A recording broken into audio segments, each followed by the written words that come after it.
No one will ever pay you what you're worth. No one will ever pay you what you're worth. They'll only ever pay you what they think you're worth. And you control their thinking. Not like this. Although that would be cool. That would be really cool. Instead, like this. Clearly defining and communicating your value are essential to being paid well for your excellence. Anyone here want to be paid well? Okay, good. Then this talk is for everyone. It's got universal applicability. It's true if you're a business owner, if you're an employee, if you're a job seeker. It's true if you're a man or a woman. Now, I approach this today through the lens of the woman business owner, because in my work I've observed that women underprice more so than men. The gender wage gap is a well-traveled narrative in this country. According to the Bureau of Labor Statistics, a woman employee earns just 83 cents for every dollar a man earns. What may surprise you is that this trend continues even into the entrepreneurial sphere. A woman business owner earns just 80 cents for every dollar a man earns. In my work, I've often heard women express that they're uncomfortable communicating their value, especially early on in business ownership. They say things like, I don't like to toot my own horn. I'd rather let the work speak for itself. I don't like to sing my own praises. I hear very different narratives in working with male business owners, and I think this difference is costing women 20 cents on the dollar.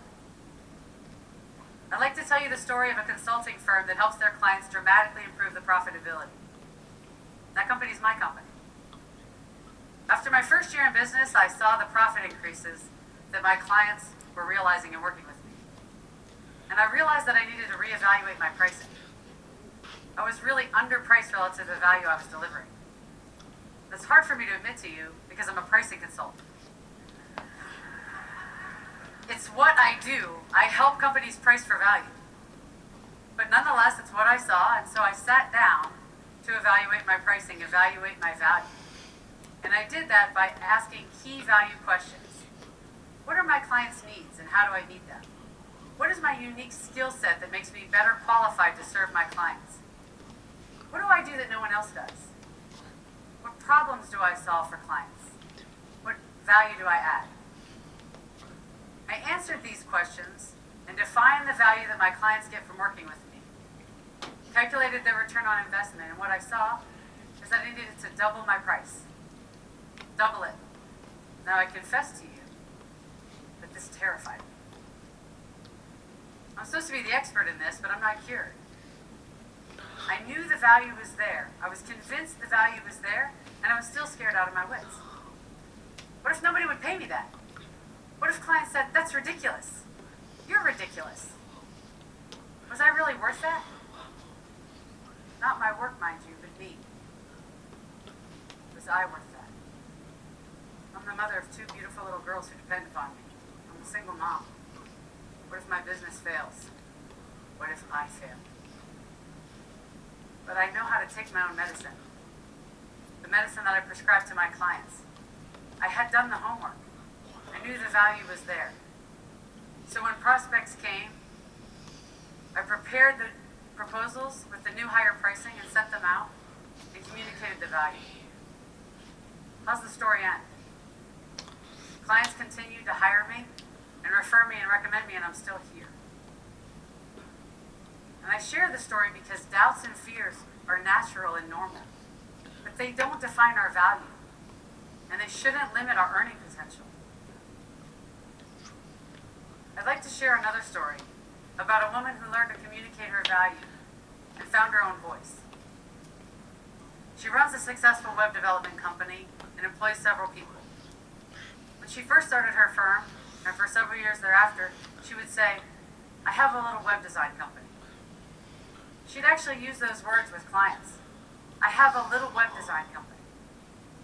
In this and in many other small ways, she was diminishing her company in the eyes of prospects and clients. Diminishing herself. It was really impacting her ability to earn what she was worth. I believe her language and her style communicated that she didn't believe she had much value to offer. In her own words, she was practically giving her services away.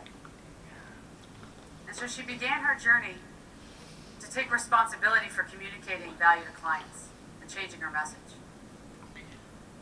One thing I shared with her is that it's so important to find your own voice, a voice that's authentic and true to you. Don't try to channel your sister-in-law just because she's a great salesperson or your neighbor who tells a great joke if that's not who you are. Give up this notion that it's tooting your own horn. Make it about the other party. Focus on serving and adding value, and it won't feel like bragging. What do you love about what you do? What excites you about the work that you do? If you connect with that, communicating your value will come naturally. So she embraced her natural style, found her voice, and changed her message.